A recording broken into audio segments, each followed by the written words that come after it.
नमस्कार प्यारे साथियों। आज की वीडियो में हम स्टार्ट कर रहे हैं दृष्टि बुक पब्लिकेशन का इतिहास के अंतर्गत आज हम पढ़ेंगे दिल्ली सल्तनत के विभिन्न राजवंश। इस वीडियो में हम दिल्ली सल्तनत के सभी राजवंशों को कवर करके चलेंगे। चलिए फिर वीडियो को स्टार्ट करते हैं। दिल्ली सल्तनत के विभिन्न राजवंश। पहला है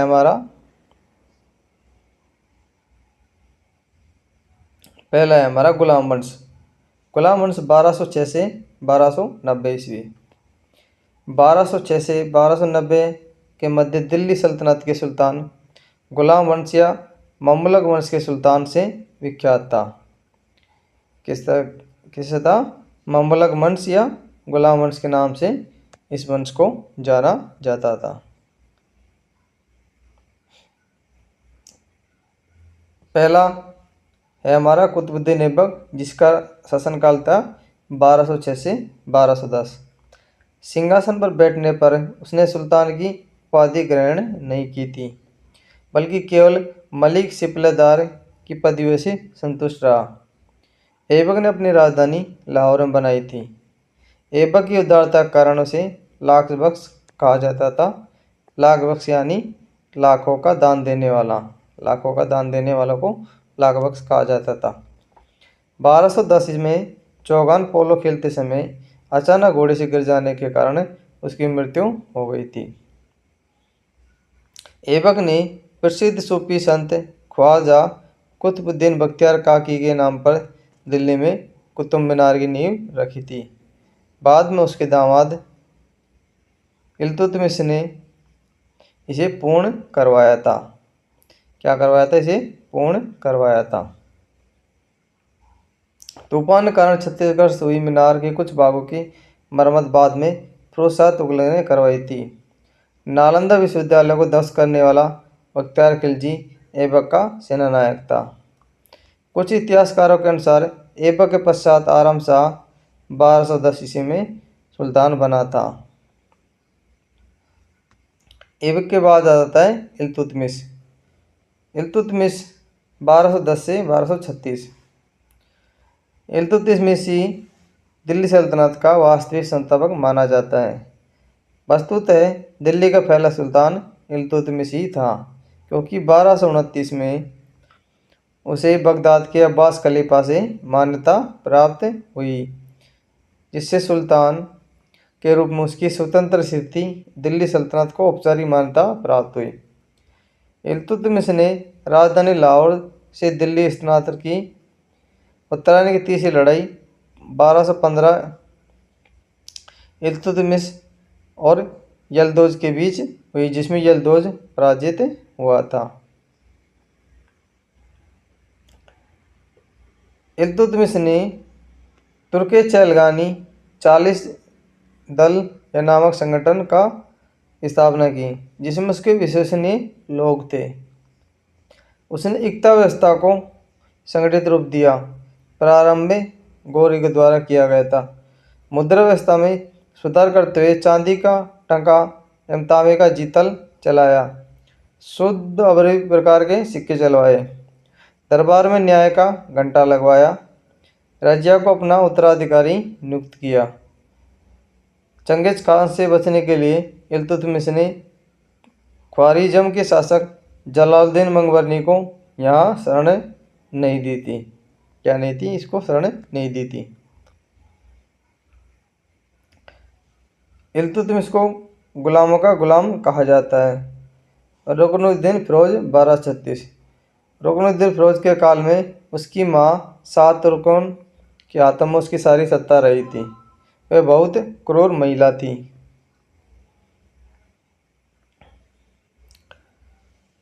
1236 से 40 रजिया सुल्तान का शासनकाल था। रुकनुद्दीन फिरोज के विरुद्ध जनता एवं कुछ अमीरों का समर्थन पाकर रजिया गद्दी हासिल करने में कामयाब रही। रजिया बेगम प्रथम मुस्लिम महिला थी जिसने शासन की बागडोर संभाली थी। अबिसीनियाई गुलाम याकूत को अमीर याकूर के पद पर नियुक्त किया। रजिया ने तबर हिंद भटिंडा के इक़्तिदार अल्तोनिया से विवाह किया था। अक्टूबर 1240 में केतल में रजिया की डाकुओं द्वारा हत्या कर दी गई थी। रजिया की क्या कर दी? डाकुओं द्वारा हत्या कर दी गई थी। बहराम शाह 1240 से 1242।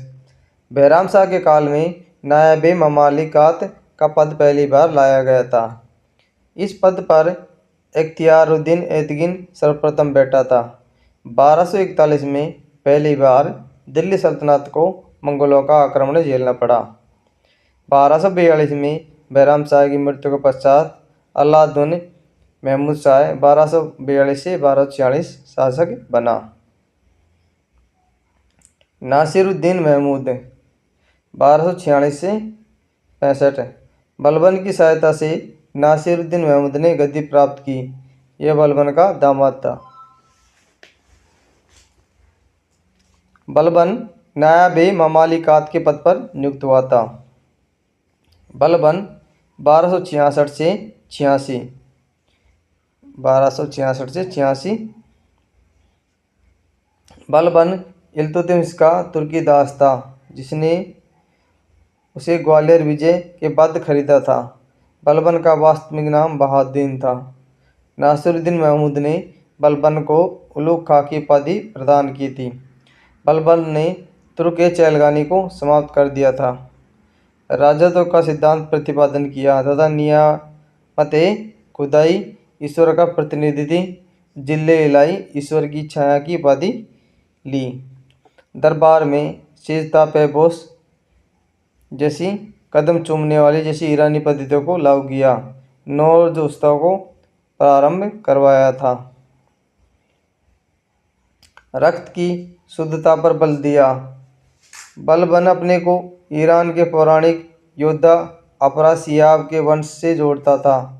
बलबन ने स्वयं बंगाल का अभियान किया, जो उसका प्रथम आखिरी अभियान था। बलबन ने एक सैन्य विभाग, दीवानी अर्ज गुप्तचर विभाग की स्थापना की थी। फारसी के प्रसिद्ध कवि अमीर हसन और अमीर खुसरो बलबन के दरबार में रहते थे। खिलजी वंश। खिलजी वंश की स्थापना खिलजी क्रांति के नाम से प्रसिद्ध है, क्योंकि इसके द्वारा तुर्की अमीर वर्ग सत्ता पर एक अधिकार तुर्की लोगों की जातीय तानाशाही खत्म हो गई। जलालुद्दीन फिरोज खिलजी 1290 से 1296। खिलजी वंश का संस्थापक जलालुद्दीन खिलजी था। उसने किलोखरी को अपनी राजधानी बनाया था। अलाउद्दीन खिलजी 1296 से 1316। अलाउद्दीन ने अपना राज्याभिषेक बलबन के लाल महल में करवाया था। साथ ही खलीफा से सुल्तान की पदवी ली। अलाउद्दीन ने 1299 में गुजरात पर आक्रमण किया। गुजरात में ही उसने मलिक काफूर को खरीदा था, जो आगे चलकर उसका प्रमुख सेनापति बना।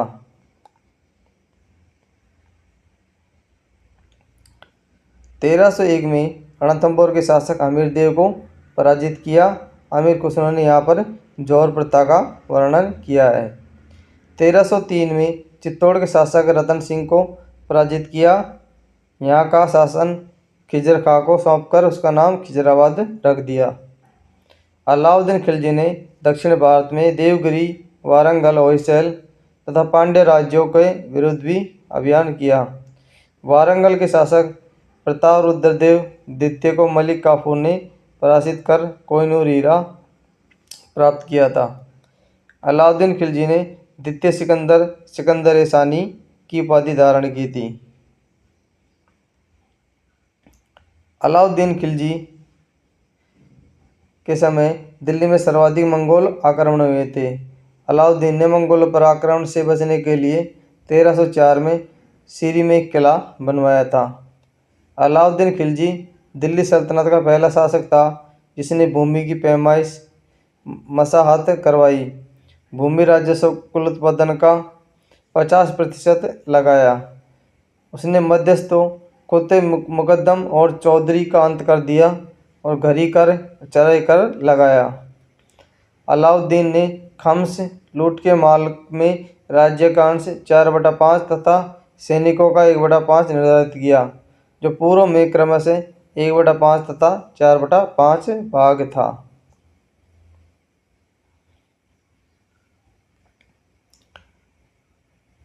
दीवाने मुस्कराज विभाग की स्थापना की, जो भू राजस्व की बकाया राशि का वसूलता था। सैनिक आवश्यकता की पूर्ति के लिए अलाउद्दीन खिलजी ने बाजार नियंत्रण नीति लाई, सैनिकों को सस्ते मूल्य पर आवश्यक वस्तुएं प्राप्त हो सके।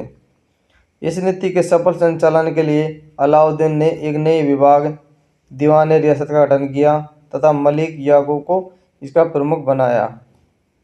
इस विभाग के अधीन प्रत्येक बाजार के लिए एक अधीक्षक सेनाएं मंडी नियुक्त किए जा गए। बाजार की गतिविधियों सेना बाजार अधिकारियों पर निगरानी रखने के लिए बरीद मुनियान तथा गुप्तचर नियुक्त किए गए। अमीर खुसरो की खजाइन उल फतू इब्न बतूता की रहला तथा इसामी की फुतूस सलातीन के से बाजार नियंत्रण नीति की जानकारी प्राप्त होती है। अलाउद्दीन ने सैन्य क्षेत्र में स्थायी सेना का गठन, नगद वेतन तथा द्विगुल्य प्रणाली लागू कर जैसे कार्य किए। अलाई दरवाज़ा, हजार खंबा महल आदि का निर्माण भी अलाउद्दीन खिलजी के द्वारा करवाया गया था। अलाउद्दीन खिलजी के बाद आ जाता है मुबारक खिलजी। मुबारक खिलजी 1316 से 1320 पहला शासक था जिसने स्वयं को खलीफा घोषित किया था। मुबारक खिलजी की हत्या उसके एक मंत्री खुसरो ने कर दी थी और खुसरो शाह के नाम से दिल्ली की गद्दी पर आसीन हुआ। नासिर खुसरो शाह ने पैगंबर सेनापति की उपाधि धारण की थी। मुबारक खिलजी एक ऐसा बद्दा शासक था जो अपने दरबार में नग्न अवस्था में दौड़ता था, एकदम पागल संकी सुल्तान था। तुगलक वंश। खिलजी के बाद जाता है तुगलक वंश 1320 से 1412 ईस्वी। तुगलक वंश के सुल्तानों ने सबसे अधिक समय तक शासन किया। गयासुद्दीन तुगलक 1320 से 25। गयासुद्दीन तुगलक का कहना था इक्ता की राजस्व में वृद्धि 1/11 से 1/10% से ज़्यादा नहीं करनी चाहिए। नहरों से सिंचाई प्रारंभ करने वाला वह प्रथम सुल्तान था। वो क्या था? प्रथम सुल्तान था। वह इसने डाक व्यवस्था प्रारंभ की थी। बंगाल विजय 1324 के उपलक्ष्य में इसके स्वागत के लिए उसके बेटे जोना खान ने अहमद ए आजिया के नेतृत्व में एक लकड़ी का मकान बनवाया था, जिसमें दबकर गयासुद्दीन तुगलक की मृत्यु हो गई थी। मोहम्मद बिन तुगलक 1325 से 51। जोना खान मोहम्मद बिन तुगलक के नाम से शासक बना। 1325 से 27 के बीच उसके दबाव में कर वृद्धि की योजना असफल हो गई थी। उसने कृषि विभाग दीवानी कोई की स्थापना की, जिसका प्रमुख अमीर कोई था। उसने किसानों को सहायता दी तथा ऋण बांटे, जिससे सौंदर्य तकावी कहा गया। 1326-27 में उसने राजधानी को दिल्ली से देवगिरी दौलताबाद स्थानांतरित कर दिया था। कुछ वर्षों के बाद पुनः दिल्ली लेकर आ गया था। मोहम्मद बिन तुगलक ने वैश्विक स्तर पर चांदी के सिक्कों की कमी को देखते हुए 1329-30 में सांकेतिक मुद्रा तांबा या कांसा जारी की, लेकिन इसकी नकल को रोकने के लिए कोई ठोस कदम नहीं उठाया। अतः यह प्रयोग असफल रहा। मोहम्मद बिन तुगलक होली में भाग लेने वाला प्रथम सुल्तान था। जैन संत सिद्ध जैन प्रभा सूरी ने उसका घनिष्ठ संबंध था। उसने जैन संत जम्बूजी को भूमि अनुदान प्रदान किए। मोहम्मद बिन तुगलक ने दिल्ली में जहांपनाह नगर की स्थापना की थी। ठट्टा में सिंध में एक विद्रोह को दबाने के दौरान बीमारी के कारण मोहम्मद बिन तुगलक की मृत्यु हो गई थी। नेक्स्ट आ जाता है फिरोज शाह तुगलक 1351 से 88। दिल्ली सल्तनत में फिरोज शाह तुगलक प्रथम शासक था जिसने 2 बार राज्य अभिषेक करवाया था। कितनी बार? 2 बार राज्याभिषेक करवाया था। राज्य की नीतियों को शर्त के अनुसार लागू करवाया था। स्त्रियों को संतों के मज़ारों पर जाने की मनाही कर दी। पर्दा प्रथा को प्रोत्साहन दिया था। पहली बार ब्राह्मणों पर जजिया कर आरोपित किया। पदों को वंशानुगतिक कर दिया गया था। सैनिक असैनिक दोनों पदों पर। फिरोज शाह तुगलक ने सिंचाई कर भी लगाया, जिसे हके सरब कहा जाता था। फिरोज शाह तुगलक ने व्यापक स्तर पर नहरों का निर्माण करवाया। बंगाल अभियान से लौटते हुए जौनपुर नगर की स्थापना जोना खां मोहम्मद बिन तुगलक की याद में की। उसने फिरोजपुर, फिरोजाबाद, हिसार, फिरोजा जैसे नगरों का निर्माण करवाया। 1361 में नगरकोट का अभियान कर ज्वालामुखी मंदिर को लूटा तथा संस्कृत ग्रंथों को वहाँ से लाया, जिनमें से एक का फारसी में दयालत फिरोजशाही के नाम से अनुवाद करवाया। फिरोज शाह तुगलक ने वृद्धों के पेंशन के लिए दीवान इश्तियाक की स्थापना की। दासों के लिए अलग विभाग दीवान बदगान की स्थापना की। शिक्षा के लिए दारुल शफा विभाग की स्थापना की। गरीबों को खैरात में बांटने के लिए दीवान खैरात विभाग बनाया। फिरोज शाह तुगलक पहला सुल्तान था जिसने रोजगार ब्यूरो की स्थापना की थी। नासिरुद्दीन महमूद के समय 1398 में तैमूरलंग का आक्रमण हुआ था। नेक्स्ट हमारा सैद वंश 1414 से 1451।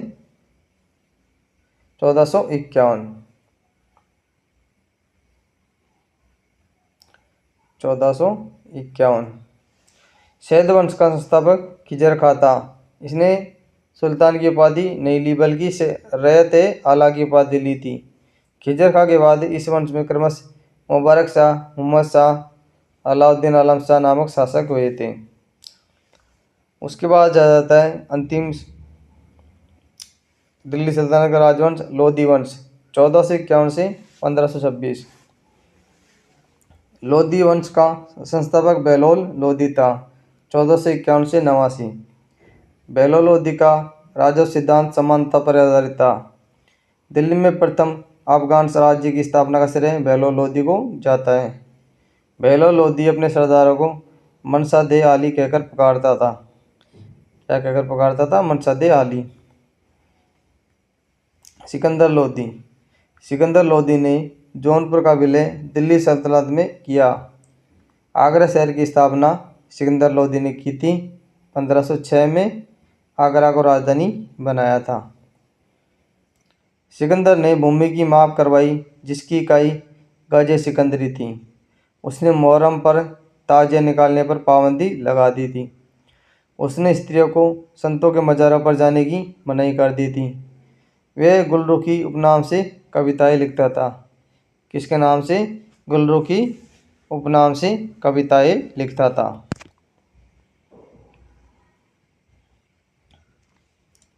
उसके सम के आदेश से आयुर्वेद के एक प्रसिद्ध ग्रंथ का फरंगे सिकंदरी नाम से फारसी में अनुवाद किया गया था। उसके शासनकाल में संगीत पर एक ग्रंथ लफ्ज़त सिकंदर शाही की रचना हुई। इब्राहिम लोधी। इब्राहिम लोधी से असंतुष्ट होकर लाहौर के गवर्नर दौल खां लोधी ने बाबर को भारत पर आक्रमण करने के लिए निमंत्रण भेजा। 1526 में पानीपत का प्रथम युद्ध हुआ, जिसमें बाबर ने इब्राहिम लोधी को पराजित किया था। दिल्ली सल्तनत का प्रशासन। प्रमुख विभाग कौन से? प्रमुख विभाग। दीवानी विजारत वित्त विभाग था। ये क्या था? एक वित्त विभाग था। इसका प्रमुख कार्य राज्य वसूली करना, आय व्यय की देखरेख करना था। दीवानी वकूफ। दीवानी वकूफ की स्थापना जलालुद्दीन खिलजी द्वारा की गई थी। यह वे विभाग को देखता था। दीवानी मुफ्त राज की स्थापना अलाउद्दीन खिलजी के द्वारा की गई थी। बकाया भू राजस्व ये वसूलता था। दीवानी कोई। दीवानी कोई की स्थापना मोहम्मद बिन तुगलक के द्वारा की गई थी। ये कृषि विभाग से संबंधित था। दीवानी इंशा पत्राचार विभाग था ये। इसका प्रधान दबीर मलिक कहलाता था। दीवानी आर्ज सैन्य विभाग को कहा जाता था। इसकी स्थापना पलबन के द्वारा की गई थी। दीवान रिसालत कुरैशी और हबीबुल्ला इससे विदेशी विभाग से संबंधित है, जबकि इसे धार्मिक विभाग से भी संबंधित मानते हैं। दिल्ली सल्तनत के प्रमुख अधिकारी आरिज ममालिक ये सैन्य विभाग का प्रधान था। बरीद ममालिक ये गुप्तचर विभाग का प्रधान था। सादर ए सदूर ये धार्मिक विभाग का प्रधान था। अमीर याकुर ये असफशाला का प्रधान होता था। सरे जानदार ये सुल्तान के अंगरक्षकों का प्रमुख था। अमीर आजीब ये दरबारी शिष्टाचार के नियमों को लागू करने वाला था।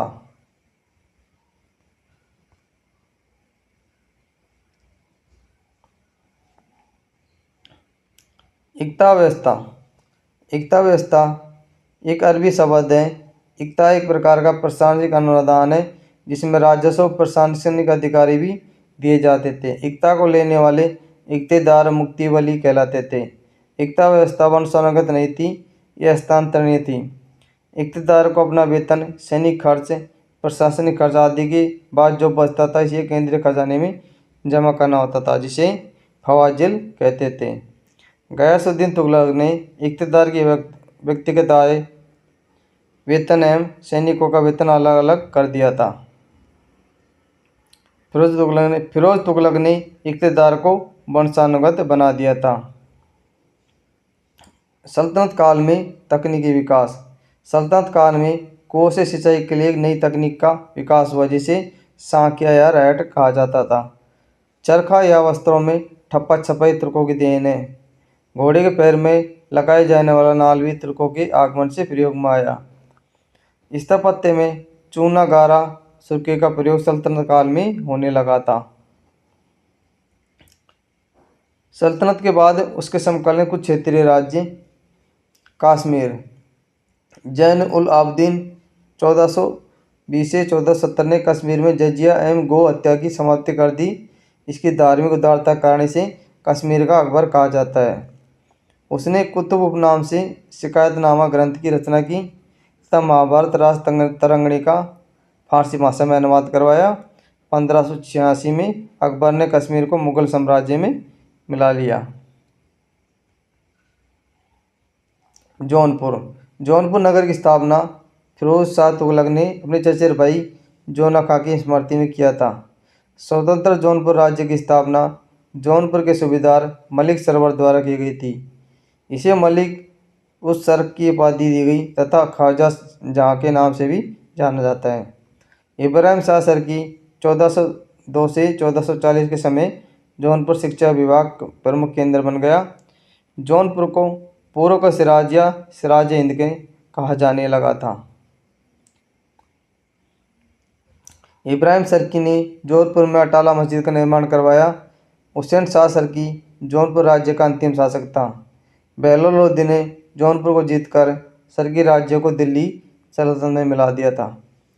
बंगाल मोहम्मद बिन तुगलक के काल में 1338 में फखरुद्दीन मुबारक शाह ने बंगाल को एक स्वतंत्र राज्य बनाया।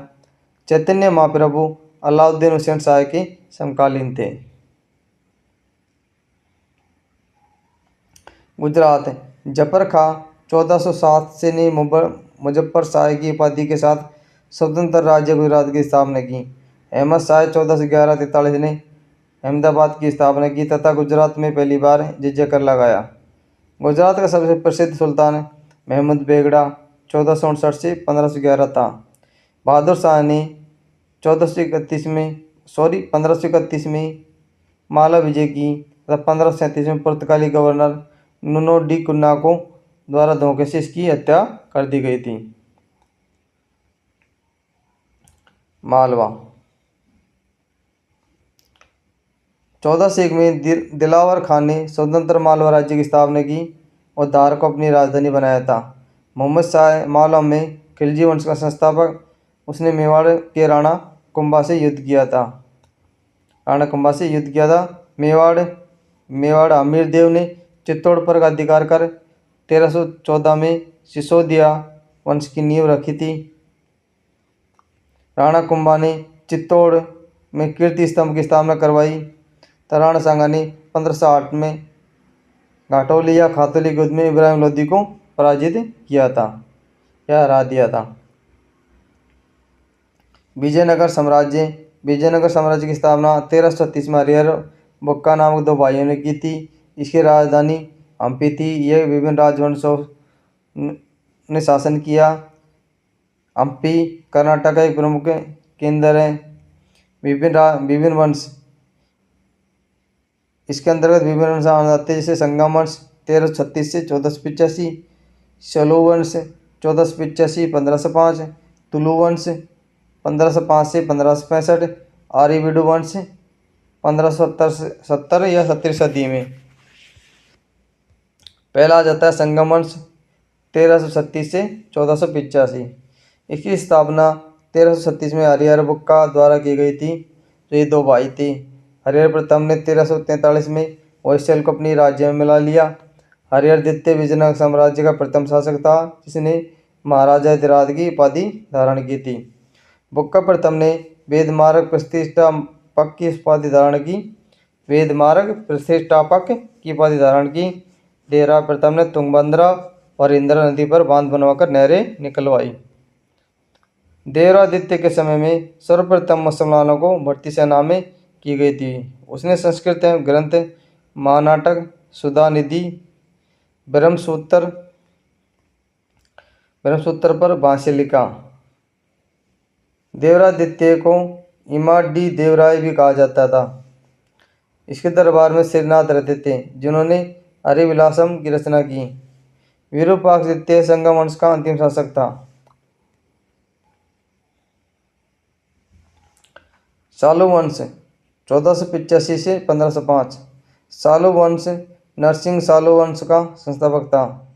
सालू नरसिंह की मृत्यु के बाद इमादीन नरसिंह गद्दी पर बैठा। इसका संरक्षक नरसा नायक था।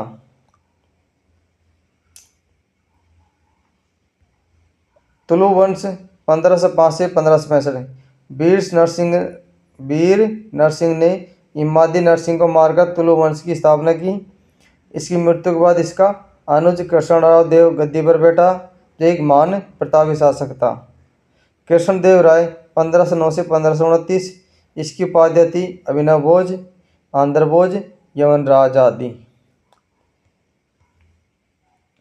कृष्णदेव राय ने जम्बावती कल्याणम, संस्कृतिया अमुक्त माल्यादा, तेलुगु तथा उषा परिणयम नामक नाटक लिखा। हजारायम विट्ठल स्वामी मंदिर का निर्माण भी कृष्णदेव राय ने करवाया था।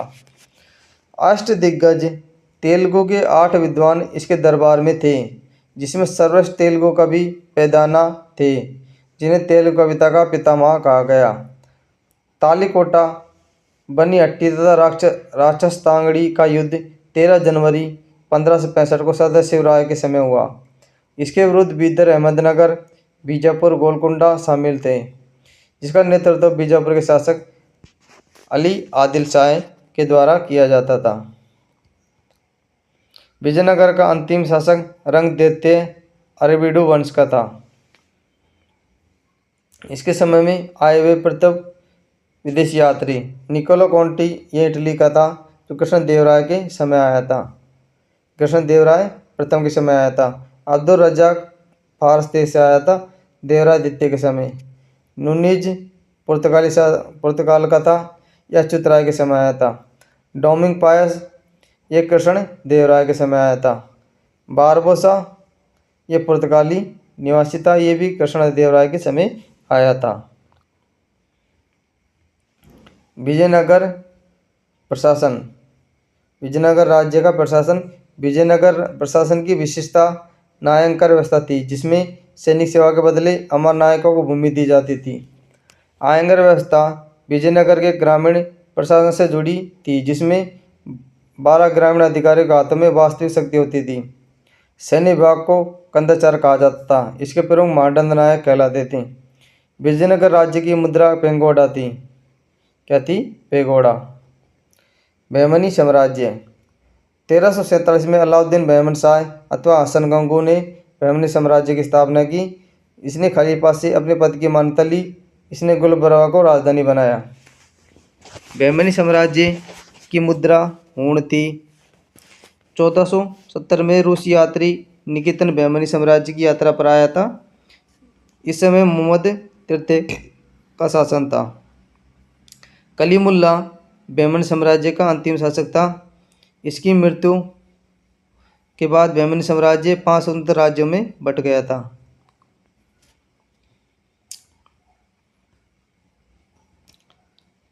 पांच स्वतंत्र राज्य कौन कौन से थे? उनमें अहमदनगर, ये निजामी वंश का था। इसका संस्थापक मलिक अहमद था। बीजापुर आदिल शाह के वंश का आदिल शाह था इसका शासक। यूसुफ आदिल शाह इसका संस्थापक था। बरार राज्य का इमाद शाही था। फतेहुल्लाह इमाद शाह इसका संस्थापक था। बीदर का बहादुर शाही इसका संस्थापक अमीर अली बरीद था। गोलकुंडा कुतुब शाही वंश था। कुतुब शाह इसका संस्थापक था।